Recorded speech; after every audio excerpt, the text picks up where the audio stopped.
Our brain has the capacity for more senses than we actually use. Anyone can learn echolocation. This is where you bounce sound off of objects and use that to see, and researchers think they finally know how the brain is performing this task.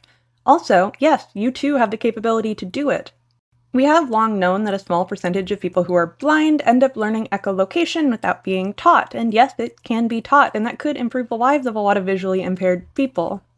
This research group decided to teach sighted people how to use echolocation, and yes, it did change the way their brain processes information. One of the things that I find really fascinating about this is that you can use existing structures in your brain to do new things.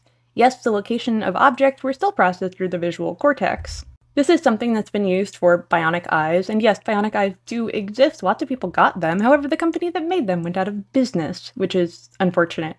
Either way, they bypass the eyeball and go directly to signal to the visual cortex. This is not incredibly different from how cochlear implants work.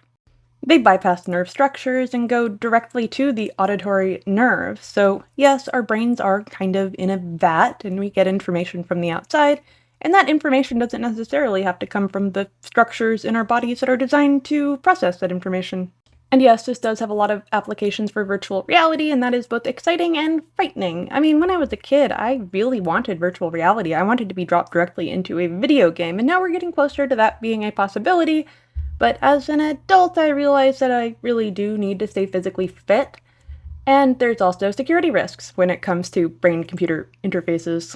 Particularly so if somebody can modulate what you experience, and that in itself is reason enough that I probably would not get a neural implant, at least not by choice.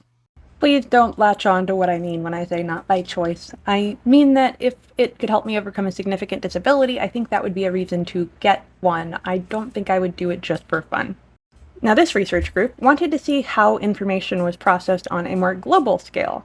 So they found that people became increasingly more accurate as they heard more clicks. So it didn't just take one time to get a whole view of the room. No, it accumulated slowly. So they slowly got a full picture as their brain processed what was around them.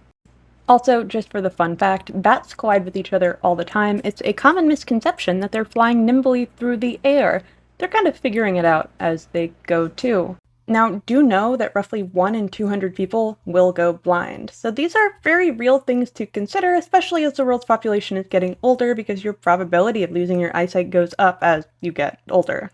Now, I know what you're thinking. Do people who are deaf also have different abilities that everyone else generally does not? And yes, they do. Also, somebody needs to turn me into a meme because I'm pretty sure nobody is thinking that.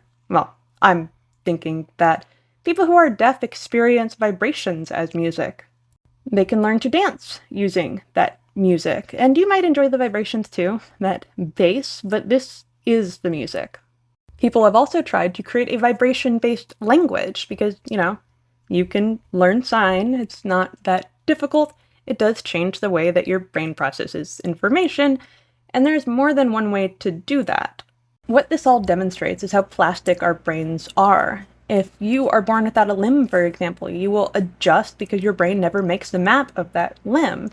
At the same time, you can learn new skills and use your senses in entirely new ways that your brain rewires itself around. I think this is evidence against the idea that we are extremely poorly adapted to our environment.